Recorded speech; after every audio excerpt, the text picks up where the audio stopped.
Amigas y amigos de Brújula Internacional, siempre está ahora el recorrido por los escenarios internacionales con el choque de las imágenes y la fuerza de las palabras. Uno de los problemas en el sistema internacional después del siglo XX y particularmente ahora en el siglo XXI es la existencia de bandas militares marginadas de los ejércitos normales y por lo tanto financiadas por estados o por grupos. Es lo que ha pasado con todo el terrorismo islámico en el Medio Oriente y lo que está sucediendo en África. El golpe de Estado en Níger precisamente en gran parte se debe a la asistencia de grupos irregulares rusos que están allí, particularmente el grupo Wagner, que se ha hecho famoso sobre todo en Ucrania, pero que está al margen de la ley, y eso es importante en el derecho humanitario internacional que se aplica cuando hay conflictos o guerras internos o internacionales. No hay normas que prácticamente las sigan, y es uno de los peligros ahora con todas las nuevas tecnologías para esas guerras asimétricas. Por eso tenemos la noticia de último minuto que Yevgeny Prigozhin, quien es el líder del grupo Wagner, que es una figura muy importante dentro de la guerrilla y sobre todo al lado de Rusia, aparece, hay que confirmarlo, pero un avión que se estrelló y entre los pasajeros aparentemente estaba él, según los medios estatales, tanto rusos como ucranianos. Habría que confirmar la noticia, pero es importante la reflexión sobre estos grupos irregulares. Precisamente en el caso de Níger, los gobiernos democráticos vecinos quieren implantar o llevar un grupo precisamente a trabajar allí dentro de la democracia, pero los grupos irregulares, como es el caso del tema de Wagner, que tanto conmovió al Kremlin y sobre todo que creó toda una situación que es propicia para que el derecho internacional humanitario se aplique. En parte por eso la Corte Internacional Penal decidió una especie de mandato de arresto para el presidente Putin, que no lo va a hacer ningún país, pero que sí tiene sus consecuencias. Tanto es así que en la presente reunión, que están las grandes economías del mundo de los BRICS, Rusia es uno de los fundamentales presentes allí, pero no está Putin por el temor a que lo lleven, dado que Sudáfrica es miembro de la Corte Penal Internacional, no podría actuar de esa manera, sino entregándolo, y para evitar eso, el impasse diplomático, el presidente Putin participó vía Zoom y envió a su ministro de Relaciones Exteriores, Lavrov, con lo cual se fortalece el BRIC con toda la presencia de China, India, Pakistán, Francia y 60 países más que han impedido el ingreso, incluyendo Venezuela. Precisamente en la cumbre de los BRICS nos obliga a la reflexión porque Brasil, Rusia, India, China y Sudáfrica, BRIC en inglés significa bloque, ladrillo, y es lo que quieren precisamente hacer porque comenzó en Johannesburgo ayer, centrada en la apertura del bloque a todas las economías. Inclusive lo más importante es buscar una moneda que no sea el dólar, una moneda alternativa, desdolarizar la economía del mundo, y es lo que quiere China y Rusia, pero también la Unión Europea no quiere depender, tiene su euro, moneda dura frente al dólar. Veamos la información que nos trae la prensa internacional. La 15ª cumbre de los BRICS dio inicio en Johannesburgo con la participación de líderes de Brasil, Rusia, India, China y Sudáfrica. El presidente sudafricano Cyril Ramaphosa recibió el martes a sus homólogos Luis Inácio Lula da Silva, al presidente chino Xi Jinping y al primer ministro indio Narendra Modi. La cumbre ocurre entre fuertes divisiones en el escenario internacional, agravadas desde la invasión rusa de Ucrania en febrero de 2022.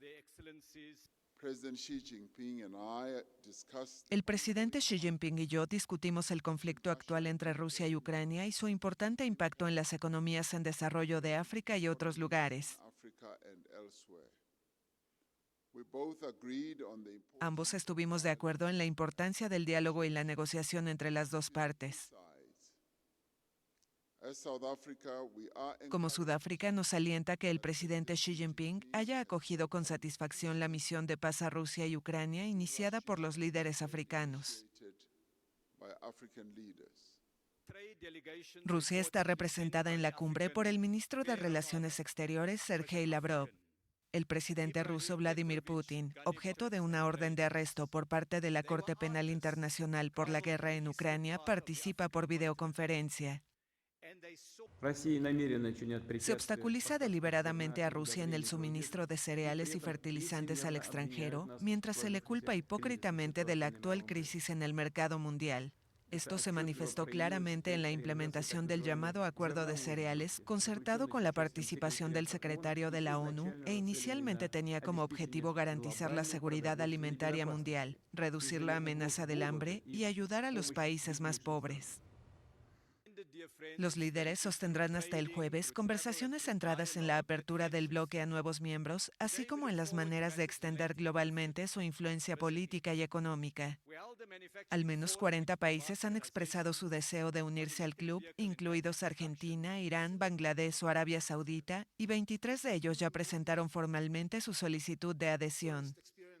El bloque de países emergentes representa actualmente el 23% del Producto Interno Bruto Mundial, el 42% de la población y más del 16% del comercio global. Pese a la disparidad de sus miembros, coinciden en la reivindicación de un equilibrio político y económico mundial más inclusivo, en particular frente a Estados Unidos y la Unión Europea. Durante la cumbre, otros 50 líderes asisten a un programa llamado Amigos de los BRICS. El gobierno sudafricano también anunció la llegada del secretario general de la ONU, Antonio Guterres. Este nuevo grupo de países lo que quiere es ser un espacio geopolítico y geoeconómico distinto a Estados Unidos, a Rusia, a China e incluso con la Unión Europea. Pero en este caso Rusia y China están participando, están fuera de Estados Unidos y los europeos, pero es el tercer mundo el que se incorpora. Muy importante, la prensa internacional ha destacado porque no fue el presidente Putin, que es uno de los creadores del BRIC, y precisamente funciona en Rusia el BRIC, porque hay una orden de arresto de la Corte Penal Internacional. Rusia no ha firmado la Corte Penal Internacional, pero Sudáfrica sí. Y aun cuando el presidente pueda alegar que Rusia no es miembro, siendo Sudáfrica miembro de la Corte Penal, está obligada, dentro del punto del derecho internacional penal, a llevarlo a prisión o a entregarlo.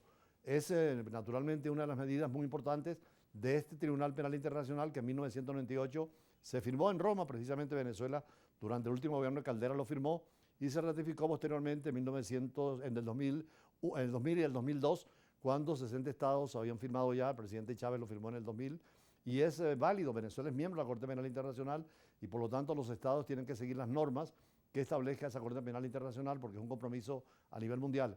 Y en cuanto al BRIC, es una medida que todo el mundo aplaude, sobre todo en el tercer mundo, porque son grandes economías que no van a depender solo del dólar. Al fin y al cabo hay una realidad en que Estados Unidos ha ido perdiendo presencia a nivel internacional y una ascendencia de nuevas potencias, en el caso de China, fundamentalmente en el escenario mundial.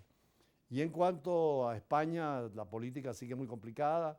Se da el caso de un partido que gana las elecciones mayoritariamente en el pueblo, pero no puede hacer gobierno, es decir, no puede ser el presidente del gobierno español, aunque es una monarquía constitucional, el jefe del Estado es el rey, pero el primer ministro, ahí se llama presidente, hasta ahora es Sánchez, y él tiene mayoría, si puede lograr la mayoría plena, tiene con los grupos independentistas y radicales, e inclusive el Partido Comunista, llegar al poder, pero todavía no han tenido la oportunidad de hacerlo. Por lo tanto, el rey salomónicamente entiende que quien tiene mayoría es el primero que llama para formar el gobierno. Si se vota en la Cámara y no tiene la mayoría necesaria, pasa a una segunda votación en el Parlamento y si no, convocar nuevas elecciones. Algunos partidos prefieren esta vía, pero Feijóo llama la atención porque el rey Felipe, como decíamos, encargó al líder de la derecha, Alberto Núñez Feijóo, de tratar de intervenir para investir como nuevo jefe del gobierno español, pero como decíamos no tiene la mayoría del Congreso, aunque por el momento, como decíamos, no cuenta con los votos del Parlamento para poder llegar. Veremos los próximos días qué pasa, pero esta es la información que nos viene desde España. De que Su Majestad el Rey, finalizadas las consultas con los representantes de las fuerzas políticas presentes en el Congreso y que han querido acudir a esta cita, y de acuerdo con lo previsto con nuestra Constitución, me ha comunicado que su decisión de proponer al señor Alberto Núñez Feijóo como candidato a la presidencia del Gobierno. Así lo informó el martes la presidenta del Congreso de los Diputados de España al término de una reunión con el monarca. Tras verse por separado con el jefe de Estado el martes, tanto Feijóo como el presidente del gobierno saliente, Pedro Sánchez, afirmaron estar en disposición de someterse a un debate de investidura. Feijóo, líder del Partido Popular, ganó las elecciones legislativas del 23 de julio, pero no cuenta con los votos necesarios para ser investido como nuevo jefe del gobierno español. Armengol indicó que se pondrá en contacto con él en las próximas horas para fijar la fecha del debate de investidura. Si el intento resulta fallido, se activará una cuenta atrás de 2 meses para que se repitan las legislativas, a menos que Sánchez logre constituir una mayoría en ese plazo. Hay dos tipos de formas de gobierno, ya sea monárquico o republicano. En el caso de España es monárquico, pero es una monarquía constitucional. Y en los republicanos o monárquicos hay democráticos autoritarios. Y en las democracias hay el régimen presidencialista, que es el de América Latina o el de Venezuela, donde el presidente gana. Algunas veces piden la segunda vuelta, como ha ocurrido recientemente en Ecuador, pero en otras partes se exigen nada más el voto mayoritario del presidente. En cambio, los regímenes parlamentarios como el de Europa, ellos prefieren tener una especie de segunda instancia que es el Parlamento. Y ahí es donde vienen las coaliciones para tener un gobierno fuerte. Y en la parte internacional también vemos en la noticia cómo los drones están ocupando el lugar de los ejércitos y el gobierno ucraniano atacó de nuevo con drones diversos sitios y puntos golpeando a Moscú y los alrededores por sexto día consecutivo, lo cual también a Rusia le ha advertido la posibilidad de extender un poco su guerra, sobre todo con los países vecinos que están con la OTAN y están en sus fronteras. Lo cierto es que estas técnicas nuevas de la guerra deshumanizan totalmente el conflicto y van a hacer las guerras mucho más problemáticas en ese espacio cibernético. El ejército ucraniano atacó de nuevo con drones diversos puntos de Rusia, dejando al menos 3 muertos. El Ministerio de Defensa ruso informó el miércoles que en Moscú un dron fue neutralizado y que al perder el control entró en colisión con un edificio en construcción en el distrito financiero de la capital. En las últimas semanas el territorio ruso es alcanzado casi a diario por drones, especialmente en Moscú y su región, aunque normalmente no provocan víctimas ni daños destacables. Fue esta mañana sobre las 3 o 4 de la mañana. Se oyó un fuerte estruendo. Me levanté de un salto, miré hacia arriba y había un dron en la torre. Me dio mucho miedo. ¿Y si golpea mi casa la próxima vez? Tengo un niño pequeño de 3 años. Da mucho miedo.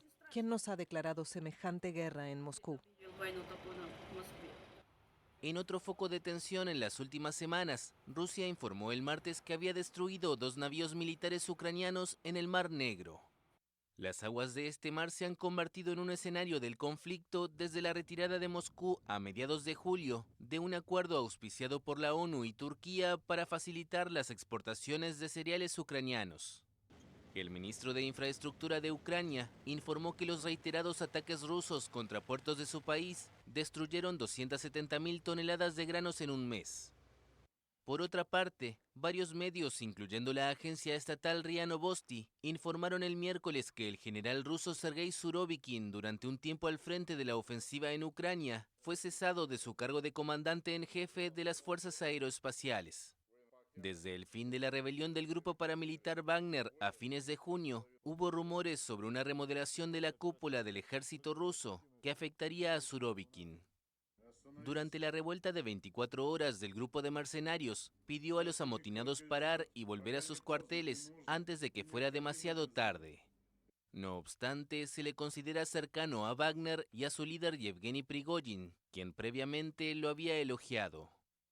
Surovikin fue nombrado en octubre del año pasado comandante de las fuerzas en Ucrania y tuvo que ordenar en noviembre la retirada de la ciudad de Jersón y de la orilla derecha del río Dnieper en el sur ucraniano, un importante revés para Moscú. Apenas 3 meses después de su nombramiento, fue relevado por el jefe del Estado Mayor ruso, Valery Gerasimov. Toda esta situación le complica al presidente Putin porque si no tiene éxito en la invasión a Ucrania, posiblemente lo aparten del poder. Pasó con Khrushchev en 1962 con el fracaso de la tentativa de tener misiles en Cuba apuntando a Estados Unidos. Simplemente el Politburó en esa época, el Partido Comunista, dijo que estaba enfermo y lo apartó del poder. El presidente Putin puede tener con estos movimientos militares algunos problemas en la presidencia de Rusia y por lo tanto seguiremos de cerca su situación porque Ucrania está buscando negociar y a Rusia le conviene también. Por eso China ha ofrecido una posibilidad del diálogo y veíamos hoy desde la India y también a Sudáfrica cómo están pidiendo sus presidentes y primeros ministros la necesidad del diálogo para llegar a un acuerdo definitivo.